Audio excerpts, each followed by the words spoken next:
Hi மக்களே, இன்றைக்கான recipe என்னென்னு பார்த்தீங்கன்னா புடலங்காய் கூட்டு தாங்க. ஸோ எப்படின்னு பார்த்துருவோமா? அதுக்கு தேவையான இன்க்ரீடியன்ஸ் எல்லாம் நான் இங்கே ஷோ பண்ணியிருக்கேன். அதுக்கப்புறம் தேவையான அளவுக்கு இந்த அளவுக்கு எண்ணெய் எடுத்துக்கோங்க. கடுகு உளுந்து பொரிச்சு விடுங்க, போட்டு தாளிச்சு விடுங்க. இந்த கேப்பில் சேனலை சப்ஸ்கிரைப் பண்ணிக்கோங்க. இந்த வீடியோ பிடிச்சிருந்தா ஒரு லைக் கொடுங்க, உங்கள் ஃப்ரெண்ட்ஸுக்கு ஷேர் பண்ணுங்கள். இது போன்ற நல்ல வீடியோக்களை நீங்கள் தொடர்ந்து பார்க்கலாம். புது புது ரெசிபீஸ்லேருந்து நம்ம ரெகுலரான தமிழ் பாரம்பரிய ரெசிபீஸும் தொடர்ந்து கவர் பண்ணிக்கிட்டே இருப்பேன். பன்னு, ப்ரெட்டு, கேக்கு, கப் கேக்ஸுன்னு ஸோ எல்லா வெரைட்டி ஆஃப் ஃபுட்டும் நம்ம சேனலில் வந்துக்கிட்டே இருக்கும்.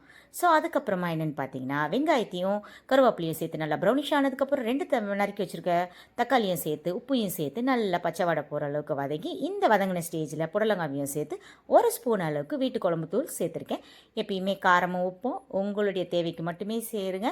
எந்த வீடியோவையும் ஃபாலோ பண்ணாதீங்க. இது என்னுடைய சின்ன ரெக்வஸ்ட்டுங்க. ஸோ அது வெந்துக்கிட்டு இருக்கட்டும், மூடி வச்சுடுங்க. ஒரு 10 நிமிஷம் வேகட்டும். அந்த கேப்பில் தேங்காவையும் சீரகத்தையும் இந்த மாதிரி நல்லா மையாக அரைச்சி இந்த விழுதை எடுத்துகிட்டு போய் இந்த கொதிச்சு இருக்கு இல்லையா, வெந்து நல்லா வந்திருக்கும் முக்கால் பதத்துக்கு.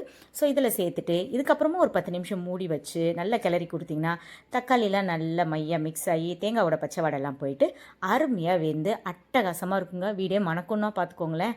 சுட சுட சாதத்தில் கொஞ்சமாக நெய் விட்டு இந்த புடலங்காய் கூட்டை போட்டு சாப்பிட்டு பாருங்கள்.